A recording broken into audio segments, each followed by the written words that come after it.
Welcome to Supertrends. We have a very interesting topic to talk about today, which is how organizations will be organized for a future with completely new technologies, some of them very dramatic, and also how people can adapt as individuals to all the change that will happen in the next few years.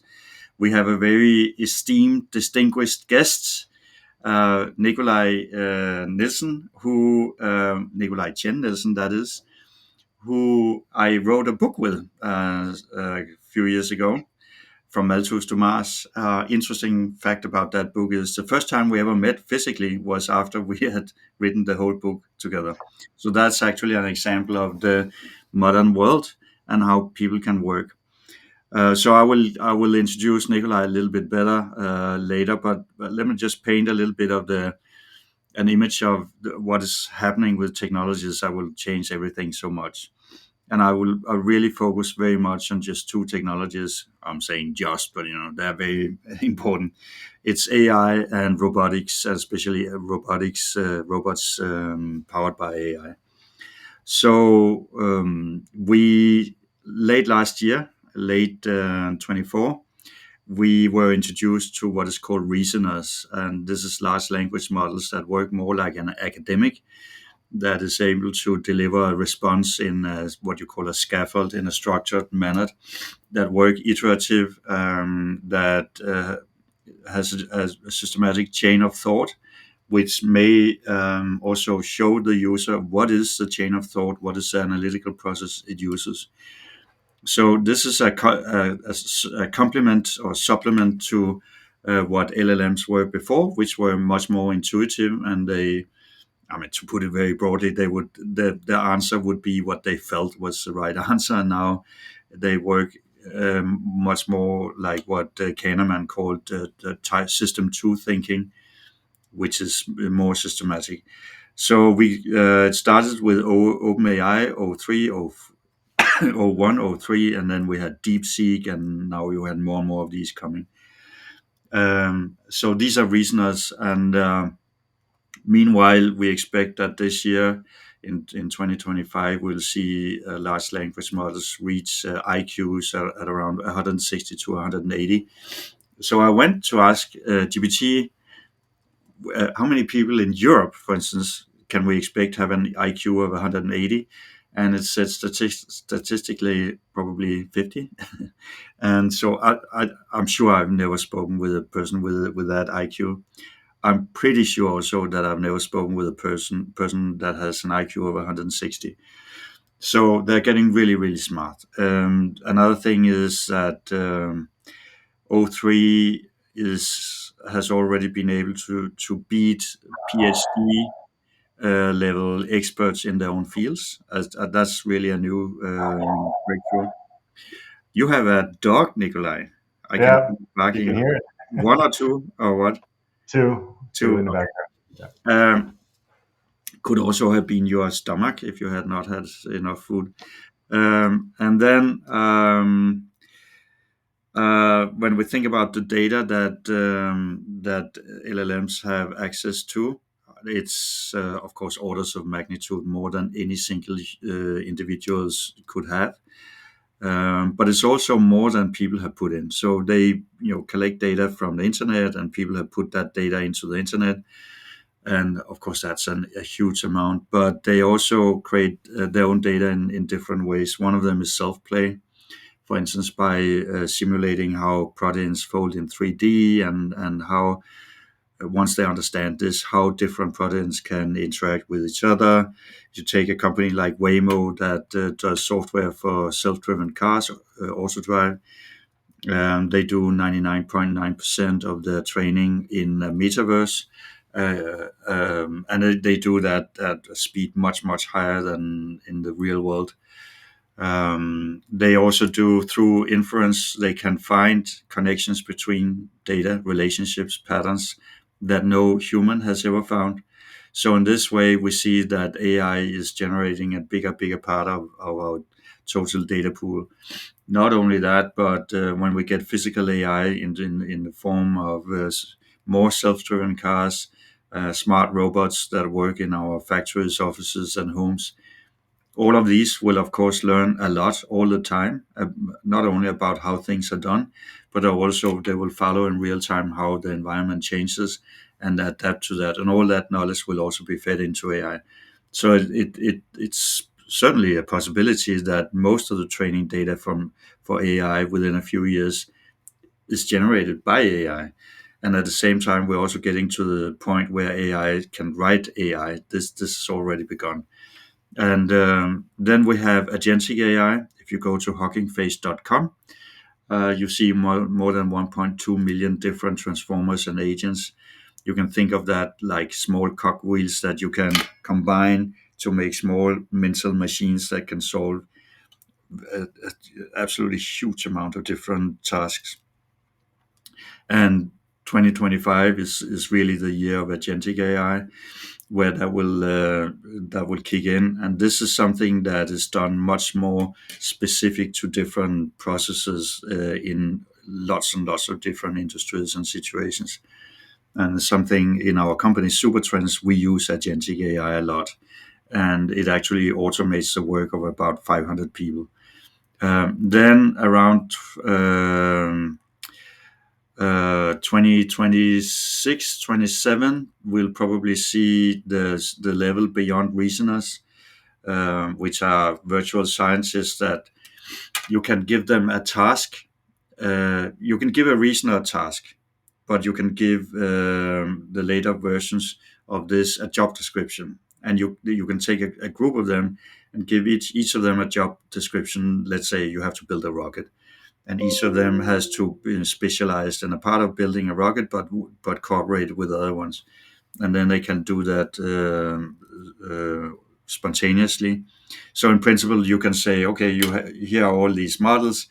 Here's what you have to do. Goodbye. I'll come back in a year. I hope you'll have solved the problem. 29 is probably the big breakthrough year where we see a lot of physical AI in terms of self-driven cars, but also humanoid robots. Some of them much smarter than ourselves. They'll start to penetrate our environments, so it becomes really visible in offices, in homes, and so on. So this was about AI and robots. There will of course also be smarter transportation, smarter energies, much better healthcare, and so on. We'll begin to see the beginning of longevity technology, so people age slower. I think that's a little bit later that really kicks in. But a lot of friends I have are already sort of into it and taking shakes and pills and whatnot. So they're trying to slow their aging with whatever is available now, because they think that later they can slow it a lot more and eventually maybe live to 120 or 150 or so. That is the backdrop I wanted to introduce. And so to you, Nicolai, we know each other because once on LinkedIn you just wrote to me that you'd like to do something with me and specifically write a book with me. And then we wrote this book that I mentioned before. But can't you tell us something about your background? What you know about management and organizations? Do you know anything? Tell I us. know a little bit, still learning a lot every day. Thank you, Lars, for the introduction and for painting the picture, the scene of where we're heading into. But you're right, I can't remember exactly when it was, but definitely a few years back, I had read the book Supertrends that you wrote. And I remember writing to you just feeling like there's so much richness in here. Wouldn't it be cool to write one which is about how organizations need to adapt? You get into a little bit in the book, but I felt like we could deepen it even further. At that time, I was working at McKinsey and Company, a management consultancy. Junior partner there. I was there for about 10 years and worked on, of course, many different things, but essentially specialized at the end around organizations of the future, and also on leadership development. So worked with a lot of companies around that already 3 years ago, exploring some of these questions. And for the past 3 years, I've been, you could say, self-employed independent advisor, working with you, of course, on Supertrends, but also looking into some things myself in terms of the future work and advising clients on these topics. So very happy to be here.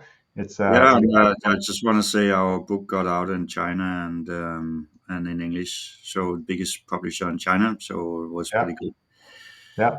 Yeah, and it was Uh, actually fun when I was looking before this call today that a lot of the things we talked about in the book, the first one in Danish came out in 2022, I think. And there's a lot of stuff we talk about, which is, basically happening now, which is always interesting to see. exactly. And by the way, I really like your book, The Return on Ambition, which you wrote with another McKinsey consultant, right?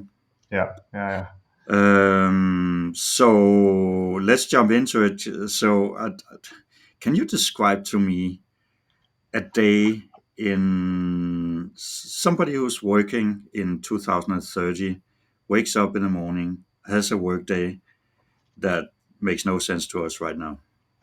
yeah. Yeah, 2030, I think you painted a bit of a picture of what AI and robotics will be able to do. One thing I talk a lot about, I think one thing by 2030, especially for those who really grasp the opportunity of what we're going through with the future of work is, I think first of all, the day will be much more, can be much more designed by this individual. Let's call him Peter Parker. He wakes up. I think there's much more choice, first of all, if Peter works in a large corporation, small corporation, or is self-employed.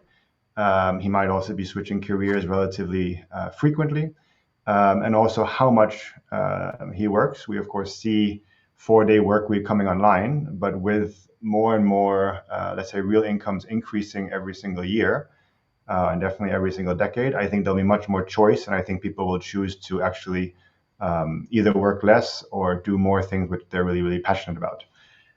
That being said, organizations, which we talk a bit about in the book as well, the organizations won't disappear, right? Organizations have a very important purpose, people coming together to solve problems which no individual could really solve by themselves at scale. So I get that question sometimes. Companies are not going anywhere anytime soon, and neither are uh, people working in a company 9 to 5, because they need to have some kind of stability in a company while you also have these more dynamic things. So Peter would wake up. I think his whole day would essentially be tech driven. So Um, let's say when I wake up, the yeah, first thing I do when I have my morning cappuccino, the first of many, is I check my email. yeah. Would I still do that in 2030? Well, there's a question if we would be using email the way we do it today. I think what AI will do is essentially do a lot of the thinking for us and also a lot of the work for us. So I think the first thing around checking email or looking at what you need to do, I think that'll already be in a way served up on a plate. So it's going to be much more about giving input, decisions, checking off, and essentially saying go.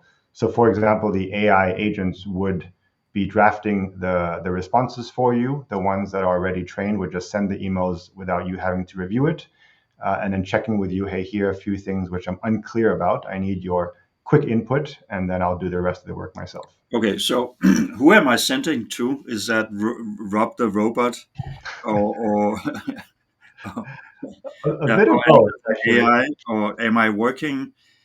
Let's say I'm working on a task in a team. There are 30 workers on the team. Five of them are people, real, old-fashioned people, and 15 of them are robots, and 10 of them are AI. Is that what we're looking into? That's exactly what we're looking at. People will be much more high powered as an individual. I think the flip side is also, as an individual, you'll be expected to do much more. You'll be expected to be much more productive because you need to work with the AI and the tools. So I think you'll be managing bots, you'll be managing AIs, robots. You'll also be managing, let's say, freelancers or gig workers on your team for this Right. specific task. And of course, you'll be working with some full-time employees. Yeah. So, question is, won't the AI models and the robots also be freelancers? Will it be robots as a service? Because if we have a task that needs to be done, can I just place that on a platform and call for some bidders, and then sometimes I could specify I don't want humans on this task, or I prefer humans, or I'm open to robots, or Yeah, it can be done entirely by AI. You yeah, know, just computers with AI models, or so, yeah. and I then think, yeah, these units in a gig economy, they congregate, they solve the task, and then they disperse. and each go to the, their own way after that. There'll definitely be a lot of that with AI as a service exactly when you need it. I do think you'll also have a lot of companies who train the in-house models, because then they'll be really, of course, tailored to that company and know the company context and strategy and so forth. Okay, so question about that, because we know I didn't mention that in the take intro, but we'll have personal AI, and personal AI will probably break through in 25 as a really, of course we've had Siri and so on, but personal AI that understands us really well and works as our coach and planner and motivator and all the rest of it. So you will have personal AI, but then you can also have a corporate AI. Then you're an AI that understands the corporation or the organization or the team within the organization, and maybe we can call that social AI. This is a one that specialize in understanding what a group of people are like and what they are trying to achieve. Yeah, yeah, yeah. I think actually one of the challenges of AI is always understanding the context, where humans can understand that much better, which I think lends the even more importance to training the AIs that are more social or Mm. specific for a specific use case. Yeah. But Okay. So that's waking up. I was saying emails, but you say probably emails is like maybe something that happens in the background, but that may not be what meets my eye or I see a talks to. different, yeah, different interface. Yeah, Yeah, and maybe it will. I mean, that the email, SMS, social media, and all of that doesn't really matter, because it just compiles to me what I need to know, and yeah, it addresses a whole lot of issues automatically, perhaps, and yeah, only gives me what it thinks require my effort. yeah. I think from there, then where humans will add the value and where the jobs will be important and where you need to let's say develop as humans employees is the deep thinking, it's the creativity. So I do think that workers will need to spend time every day actually thinking deeply about topics, drawing linkages, actually having focused work and looking in a way from an orchestration point of view, because you're orchestrating all these different agents and AI and bots, and you're trying to piece all these things together and ensuring you're overseeing, right? So I think there's part of this which is much more strategic in nature as a job, and also much more creative, where you can start asking the questions: are we doing the right things? And begin to look at the trend data that the AI can serve up to you, but you still need to be the decision maker. So that's Right. definitely So a what do shift. I do? What do I do when it becomes abundantly clear that AI is much smarter than me? It's a good question. I think it depends on the time frame. I don't see Well, I just AI. it's just in the introduction I said they'll be smarter than us this year. Yeah, I yeah. mean, maybe not in everything, but in most things, they will be quite a lot smarter than us this year. Yeah, I do think AI will do the work for us, right? We'll do the analysis, we'll do the work. I think Mm. we'll probably do much less of the work. Jobs will, low cognitive, repetitive jobs will go away, but I don't see the, let's say, manager, the orchestrator, the leader, the strategic thinking job to go away in the next, let's say, 10 years, because you still need someone who can make a decision with the full context, with, let's say, understanding the stakeholder landscape, all those variables. AI can make a recommendation, can make lots of recommendations, but I still think the humans will be the ones orchestrating it for the next decade, for But sure. that's just because we have the power, right? But, I mean, now I'm looking a bit into the future, but if I'm the boss of a company, the company as a whole is collectively far smarter than I am. Yeah. But since I'm the boss, I can still decide. So isn't it won't it be so that it's more our power than our skill that that makes sure that we still have some control? It's an interesting way to look at it. I do think that there's some decisions that do still require the human touch. It's not about the intelligence. It's also about also understanding the customers and understanding what it's like to be a human.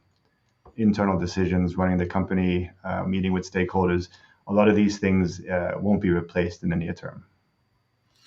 Yeah, so that brings me to this viewpoint that it's being human that is our last competitive advantage. That is, there are different situations where humans prefer humans, Mm. simply because a human is more charming, attractive, likable, whatever, than any machine will be to us. So sometimes people ask me, what should we do in the future? And then I like to compare to the situation with, sometimes people talk about horses, right? Horses, they lost most of their jobs many years ago. But I compare to dogs and cats, which have fared much better than horses. So with dogs and cats, humans started living them initially for practical purposes. Dogs to scare away intruders, cats to eat mice and rats, and now 99% of dogs, or well, at least a very large proportion of dogs and cats are owned simply because we think they're nice and cuddly and charming, and they kind of, we love them, and we go through quite a lot of effort having them, although they are highly impractical in our modern life. So I imagine that the business model for humans will, to a large degree, be like for the dogs and cats, which is to be lovable, really, or charming, or funny, or something like that, which is not about efficiency, Yeah. because anything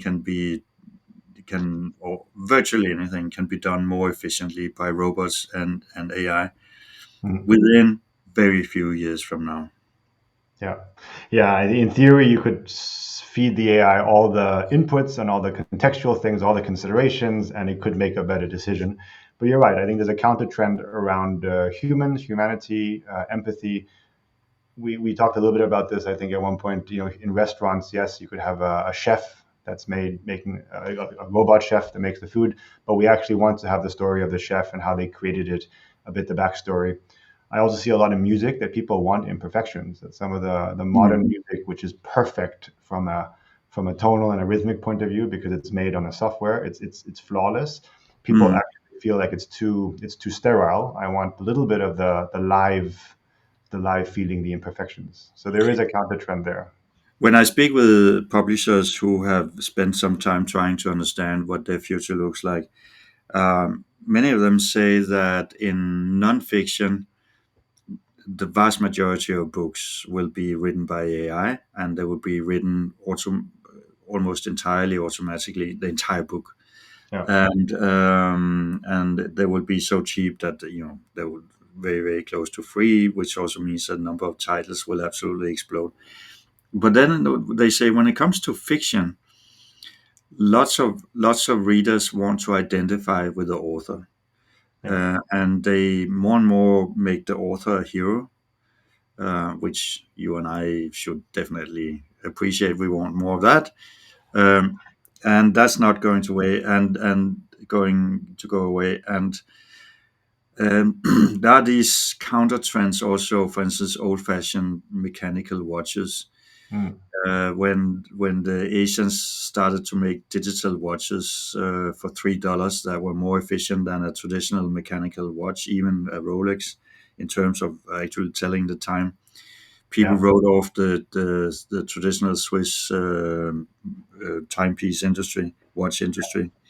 But then it came back because people like the inefficiency, Yeah. and I think that's also a part of what we'll see for humans. Yeah. But I'm now I'm getting to think about something that we wrote about in our book, and that was Frederic Laloux's different models of how the five forms of organizations Yeah. through all times. So he worked in McKinsey like you, and he wrote this super nerdy, heavy read book called Rethinking Organizations. Yeah. Reinventing organizations. Reinventing Organizations. That's right. But he afterwards there was a cartoon version, which More simple version, I think. yeah, like Mickey Mouse, and I like that more. But there he goes through it, and then he explains um, the original organization, which is he gives them color code. He calls it red, and this is where you have this alpha male typically running it, who makes decisions on the spot, who can pivot very very quickly. And in the Stone Age and or other early societies, that was like the only organization form. And today he says it's most common in criminal organizations and startup companies. Mm. So as a entrepreneur, I'm slightly offended by being A classified tribe, like right? A very strong tribe. yeah. And then he goes on to the AMP organization, which you need when you have a bigger society, when you have more people, you need to decentralize somewhat, and so you give clear mandates to what different divisions, sub organizations can do. And then you have the yellow organization, and correct me if I'm mixing up the colors here, but this is a industrial corporation where you have KPIs, so key performance Performance. Yeah. indicators, and so on. So Yeah. people are not told exactly what to do, but they are told what to achieve, or you negotiate an agreement about what they have to achieve, and then they have some leeway in how to achieve them.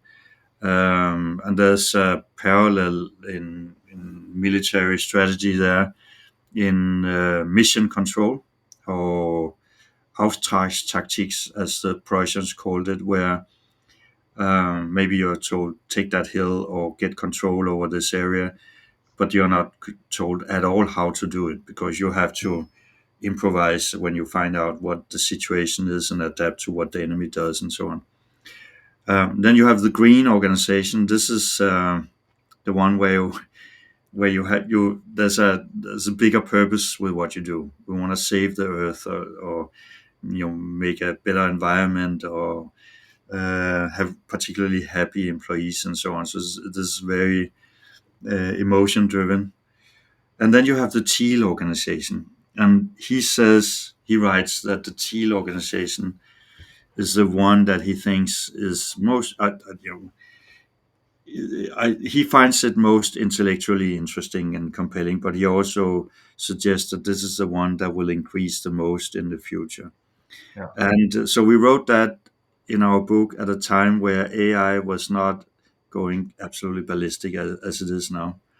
But I've been thinking about it since, and I know you also have, but it becomes even more obvious to me than it was then, that Lalou is right, that you will have much more of the teal organization, this self-organizing, decentralized organization, Yeah. which is you have Burzorg, you have Spotify, and other organizations that do this in different ways. Can you go through what the teal organization form is and how you see that growing in this future where we have the robots and the AI?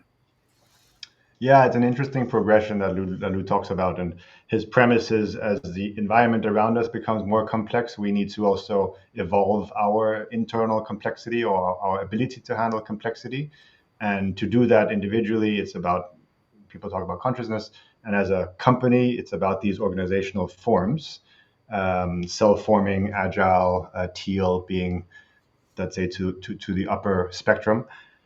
I think one thing, I'll describe it in a second, but one thing that's always interesting or worth noting is that the forms, they build on each other, so you can't really skip a step. Some companies I've worked with, they want to be very modern, self-forming teams and employee, let's say, focus, bigger purpose. That's all great, but if you haven't mastered the steps before in terms of KPIs and actually being performance oriented, the whole thing kind of falls apart. I think sometimes people forget that in order to move from left to right, you need to actually master each step of the way. Excuse me, does that mean you mean all the steps, red, Yeah, but good question about the tribal and the very conformist. You could argue that they're kind of embedded implicitly in the yellow. For example, if you're very performance KPI driven, you implicitly understand there's a leader who I need to report to, and there's some rules of the game for me to be successful in this Mm. company. So I would say implicitly, yes, they're included, but done in a more sophisticated way. Right. Okay. So the Thiel organization, he mentions specifically two companies. One is a ketchup producer Yeah. in the US, and the other one is Buurtzorg. And Buurtzorg is an organization that was formed in Holland, in the Netherlands, by two people who were unhappy with home care. So home care, the public home care system was managed as a yellow style organization with extremely precise descriptions of what every person who went to do home care had to do, and they Mm. were trying to identify who's faster at changing a catheter or Mm. giving somebody a bath and so on. And With then a they minute, put, right? You have 7 minutes with yeah, this. yeah, you have X minutes, X seconds to do each thing like a factory. Yeah. I'm getting to think about modern times with Buster, was it Buster Charlie Chaplin or Buster Keaton, where they keep completely lost in this factory.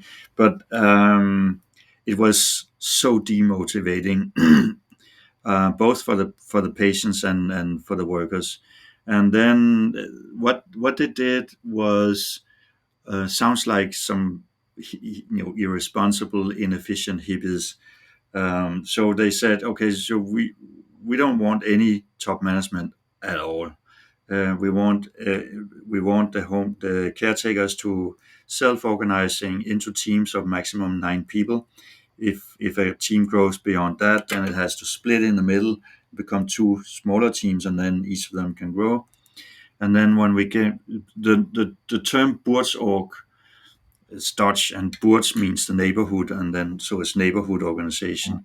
So Yeah. it refers to understanding of the neighborhood that a person is in. So let's say you have somebody who is bedridden or at home, who's handicapped or ill.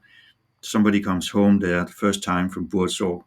Instead of going straight at scanning a QR code at a doorstep, then going in and executing a task in 7 minutes, they sit down, have a cup of coffee, talk about how they're doing, ask them how they do their shopping, ask them about the relationship with the neighbors, then find out that maybe some of the neighbors, when they go shopping, they could buy some milk for this patient. They find out the relationship with the family, blah, blah, blah, blah. So this takes a long time, sounds very expensive, but it turns out that on average, they spend 40%, it's 40% cheaper. And there's a regular rating of worker job satisfaction among companies with more than 1,000 employees, and Buurtzorg has won that, even though I would think home care is not per se the most attractive work thing you can work with. Um, and the employees are also far more happy than the employees working with home care in the public sector. So the patients are more happy, the employees are more happy, And it's uh, cheaper. and it's cheaper. So it's like win-win-win. And it's completely self-organizing, and they have like 99% of the people working there are working actually with the patients, and very very few are working with central Management. Yeah. structuring. Yeah, and Yeah. so this is a self-organizing system, almost like Bitcoin or something like that. It's almost like a DAO, except it's not a digital Yeah. automated organization, except that it's actually analog. It's not digital. Yeah. So that would be an AAO, I guess. And so the idea is that as the technologies become far more versatile, that you can make these organizations that are really, really flexible, and they expand in a direction, by themselves, and Work. different tasks just attract different workforces, AI, robots, people. Yeah. Things get solved, and the whole thing becomes like organic, self-organizing. Yeah. So Yeah. this is what we are writing about there. I don't know if you have any additional thoughts about that, but I just think that I think that it is fascinating, and I think there's a lot of merit to the principles and the theory around self-organizing and setting in their own, let's say, day-to-day work, and having very little bureaucracy or management layers and so forth. I think the principles make a lot of sense. working with companies, it's not an overnight journey, and I think many companies will say we're not going to be totally self-organizing in the future because there are also limitations, in practice if you're a massive company. Some do it, but I also see many companies struggle with it. So I think for me, it's much more about the principles and being very clear on making decisions. How do we make decisions? Are we self-forming? How do we enable our employees to decide their own work, do the best? How can we continuously develop them? So there's still all these questions as a company you want to ask and orchestrate and probably change the way you work, cut away all the stuff which is not value adding, including all the decisions and decision meetings and committees and so forth. I think a lot of that can be cut away, and essentially move towards this notion of getting employees to do the work, give them some empowerment, and help them understand what the direction of the company is going in, but give them the freedom to choose how to do the work. Let's talk a bit about motivation. Also, the whole purpose of technologies, of course, is to make our lives and also the global environment. But let's focus on our lives better. Hmm. So right now, I'm actually in Denmark, although I live in Switzerland. But I'm visiting Denmark, and in Denmark, there's Copenhagen. There's an amusement park called Tivoli, and there, I don't know if they have it now, but they at one point they had an instruction that if an employee was within, I think, 2 meters of a client, that Hmm. employee becomes the CEO. Hmm. What this means is, or what was meant by that is that if you're facing a client right there, standing in front of you, you should not say, "I need to talk with my superior to find out what to do for you." You have Hmm. to make a decision for that client. Yeah. This is highly motivating. Um, of course, it also demands that you have good employees, but it will make your employees better that Yeah. that you delegate this. That in some situations during the day, they are the ultimate decision maker. Yeah. And so I'm thinking that with AI, it becomes possible in an organization to let every employee or every worker, also freelancer, know everything that they're supposed to know or which is desirable that they know in Yeah. real time and in a very compelling way. And Yeah. if you do that, then you should be able to make more flat organizations. And you see, there's clearly a movement. You know this better than I do, but to me at least, it looks like there's a movement now in US tech, especially in the mega tech companies, to flatten their organizations. Yeah. Yeah. Flattening has been a big trend for the last Yeah. many years, but now it's getting even more possible. It gets easier when you are able to distribute information like that, but also collect information in real time from everybody, and that means that you can kind of it's easier to monitor that something isn't going horribly bad, but it's also easier to empower people to work more independently because they know what the boundaries are and what the mission is. Yeah, and you could also argue that a lot of the, let's say, quote unquote, bottom layers or the more repetitive and lower skilled jobs are also going away, right? Where people will Mm, need to upskill themselves and be a little bit more of a manager role.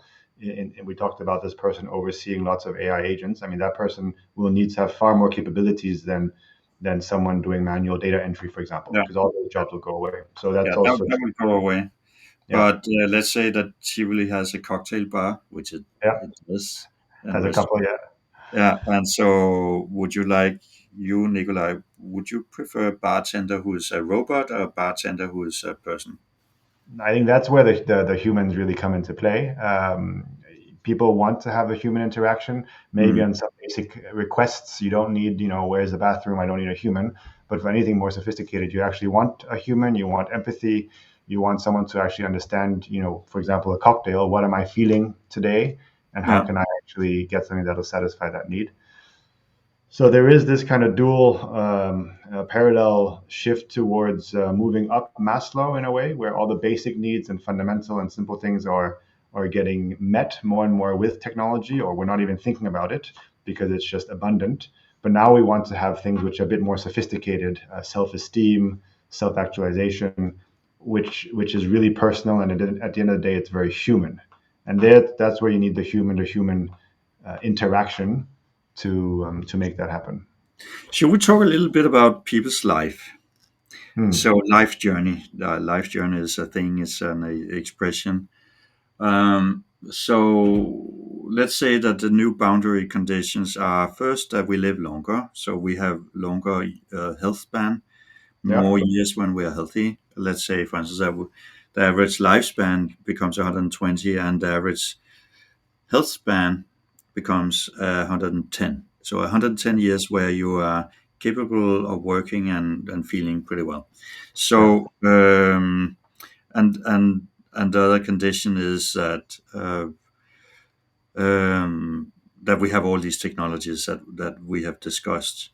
Yeah. And oh, there are more conditions actually, because also the world is changing much. It keeps changing faster and faster. So things that I need now have no market soon because technologies are taking those over, but then new things become in demand and so on. So how will people live there?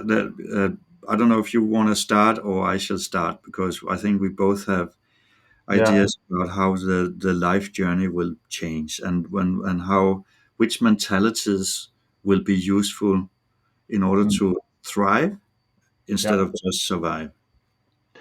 I'm happy to go with the first thought because it's something I do think about a lot, and it's a question I get a lot. Actually, many people feel a bit stuck in their professional careers, very much driven by the fact that they have so much choice now. You have highly skilled people who say, "I'm working a job I don't really enjoy. I don't dislike it, but it's not really what I'm meant to do." So I think that's actually quite scary. The first question for people in this life journey is to ask the big question of life: Who am I?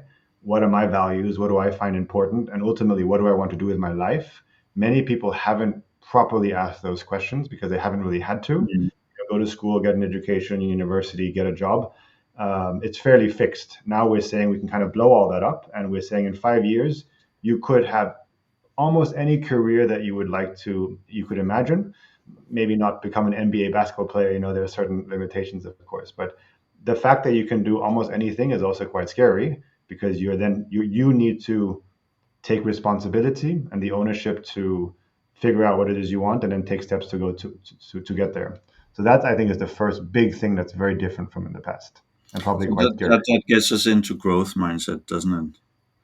Growth mindset. I would also say ownership and growth, um, taking responsibility for your life and shaping it the way you would like.